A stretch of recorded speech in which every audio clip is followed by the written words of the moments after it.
संत हरि भक्तन की, श्री वृंदावन धाम की, सतगुरुदेव भगवान की।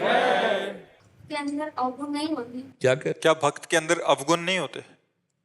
एक प्रारंभिक भक्त होता है जो अपने मार्ग से भगवान की तरफ बढ़ता है, तो उसमें हो सकते हैं कि अभी वो मिटा ना पाया हो, लेकिन जो भक्त परिपक्व हो गया है उसमें कोई अवगुण नहीं होते। जैसे हम लोग जो साधक हैं, साधक, देखो साधक का मतलब होता है अभी सिद्ध नहीं हुआ, तो साधक में दोष हो सकते हैं, साधक में दोष पाए जा सकते हैं, क्योंकि वो धीरे धीरे क्रम बाय क्रम आगे बढ़ता चला जा रहा है। तो हो सकता है 100% में अभी 50% काम शांत हुआ हो, 50% बना हो सकता है 90% क्रोध हो सकता है 100 का 100% विकार हो, पर उसने लक्ष्य बना लिया है। अपि चेत सुदुराचारो भजते माम अनन्य भाग साधुरेव मंतव्य सम्यक व्यवसिता। ऐसा बहुत दुराचारी रहा है, अब भी दुराचार है, पर उसने मन बना लिया है कि मेरा जीवन अब भगवान के लिए है।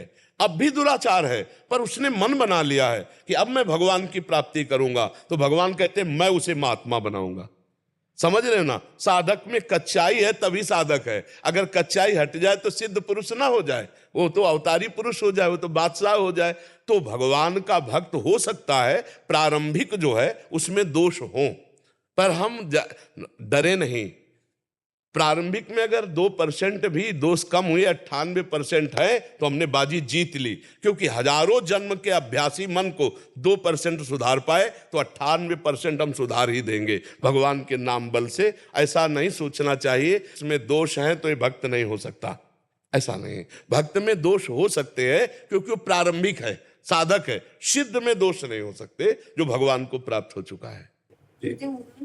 जैसे अभी 2% भी अगर सुधार है, ये कह रहे हैं कि अगर 2% सुधार हमें लग रहा है कि हम सुधार की ओर हैं, तो हमारे जो लाला हमारा भोग स्वीकार करेंगे। अगर हम भाव से, अगर 1% भी सुधार ना हो तो भी स्वीकार करेंगे, क्योंकि हमारे बाप हैं। बाप को बाप कहने के लिए सुधार की जरूरत नहीं होती। आप हमारी भाषा प्यार में लेकर समझना।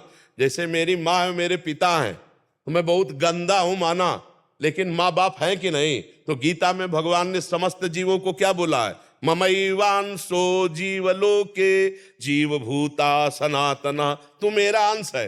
बस इस बात को ध्यान करके हम जैसे भी हैं, हम जब अपने प्रभु को प्यार से पाएंगे, उनको पाना पड़ेगा, क्योंकि हम प्रभु के हैं, प्रभु के हैं। गुणियों के हाथ से भगवान पाते हो ऐसा नहीं लिखा, धनियों के हाथ से भगवान पाते हो ऐसा नहीं लिखा। भाव का भूखा हूं मैं और भाव ही एक सार है।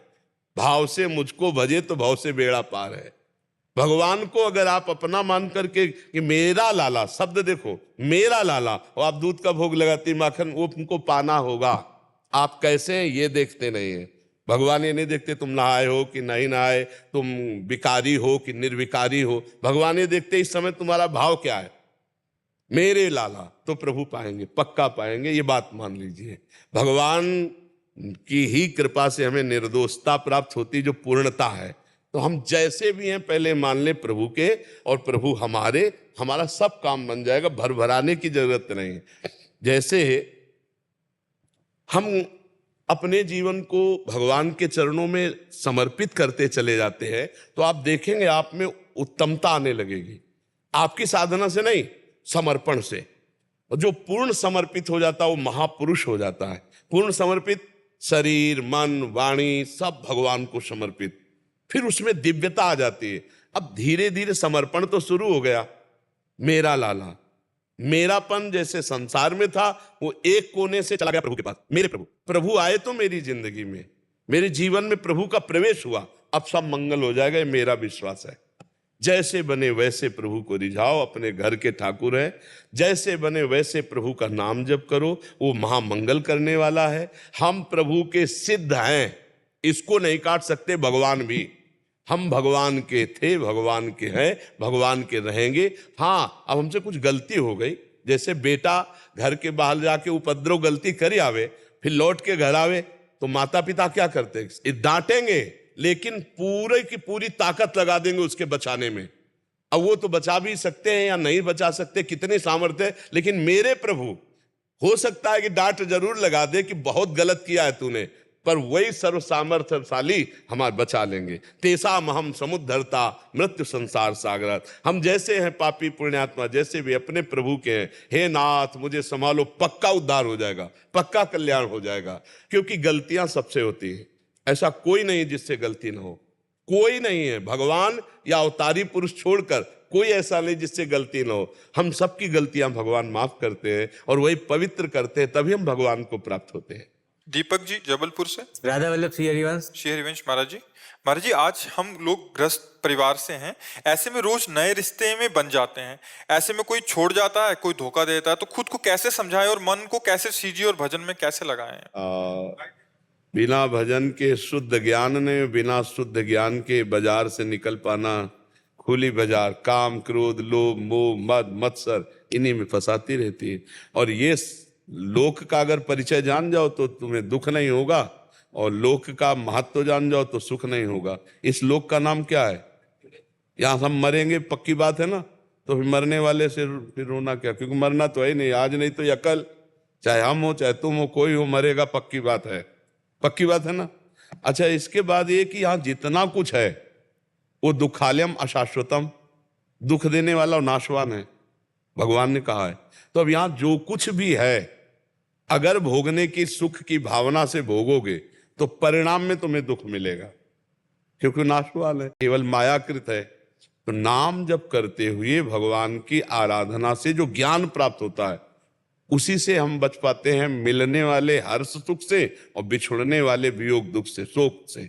अगर ज्ञान नहीं है तो फिर बचना असंभव है। वो तो इतनी प्रियता हो जाती है कि लगता है मेरा ही है। जैसे अपना शरीर प्रिय लगता है, ऐसे अपना पुत्र, अपना भाई, अपना पत्नी, अपना परिवार, अब उसके बिछुड़ने पर प्राण, जैसे प्राण निकले ऐसे दुख होता है। बिछुड़त एक प्राण हरि ले ही, ऐसा कष्ट होता है, क्योंकि मोह से बंधा हुआ, अज्ञान से बंधा हुआ है। और जब हमको पता है कि मेरे शरीर सहित सब शरीरों का नाश होना है, छूटना है, वास्तविक ज्ञान जिसको हो गया है उसको क्षोभ नहीं होता। न मिलने में हर्ष होता है, न बिछुड़ने में शोक होता है।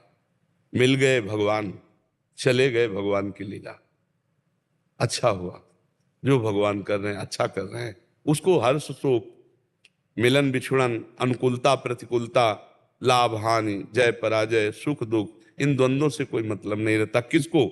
जो भगवान का भजन करते हुए ज्ञान को प्राप्त हो गया है। अभी अज्ञान की मोह की दशा है, इसलिए अब ये तो हर्ष शोक, लाभ हानि, दुख दुख, ये द्वंद्व तो बने ही रहेंगे। इसलिए खूब भजन करो, सत्संग सुनो और दिमाग में बैठा ले रहो मृत्यु लोक है, सब मरेगा, यहाँ सब छूटेगा, क्रम बाई क्रम छूट रहा है। बाबा गए, दादा गए, पापा गए, मौसिया गए, चाचा गए, नए आए, उनमें फंसते जाओ, पुराने गए उनके लिए रोते जाओ, ये खेल चल रहा है यहाँ। तो इसलिए नाम जप करो, भगवान का जो आराधन है वो हृदय को पवित्र करके ज्ञान का उन्मेष, ज्ञान के नेत्र खुले तो बात समझ में आवे। फिर तो जेहि जाने जग जाए हेराई, जागे जथा स्वपन भ्रम जाई। जिस तत्व के जानने पर यह संसार ऐसे खो जाता है जैसे जगने पर स्वप्न का कोई महत्व नहीं होता। ऐसे ही उमा कहूं मैं अनुभव अपना, सतहरि भजन जगत सब सपना। ये स्वप्न चल रहा है, ना कोई किसी का मित्र, ना कोई किसी का शत्रु, ना स्त्री न पुरुष, एक सच्चिदानंद परमात्मा, उसी का खेल हो रहा है। एक का ही अनेक रूपों में खेल हो रहा है। इस बात को ज्ञान के द्वारा समझ जाए तो हर्ष शोक से, नहीं तो फिर इसी में द्वंद्वों में ही तो पिसता है जीव। ये ज्ञान भगवान की कृपा से, गुरु की कृपा से होता है। खूब नाम जप करो, सत्संग सुनते रहो, शास्त्र स्वाध्याय करो, दूसरों की सेवा करो भगवत भाव से, सब में भगवान विराजमान, तभी ज्ञान का उन्मेष होगा। ज्ञान नेत्र खुले बिना ये स्वप्न नहीं टूटने वाला, बहुत जोर का दीर्घ स्वप्न है ये संसार, समझ रहे? हाँ, जैसे स्वप्न, जो सपने सिर काटे कोई, बिन जागे दुख दूर न होई, ऐसे ही ये जो बिछुड़ना मिलना हर्ष शोक है, ये अनुकूलता प्रतिकूलता, जब तक ज्ञान में नहीं जगोगे तब तक ये हमें बोध होता रहेगा, ये अनुकूल है, ये प्रतिकूल है, ये सुख है। जहां समतुल तो अनुकूल प्रतिकूल गया, वही द्वंद्व विमुक्ता सुख दुख संगई, गच्छन्त मूढ़ा पदमभ्यम तद। वो अव्यय पद का अधिकारी हो गया। अभी तो बहुत ककहरा शुरू है परमार्थ का, तो खूब नाम जप करो, दूसरों की सेवा करो और भगवान से प्रार्थना करो कि मुझे वो ज्ञान प्रदान करो जिससे मैं हर्ष शोक से मुक्त हो जाऊं।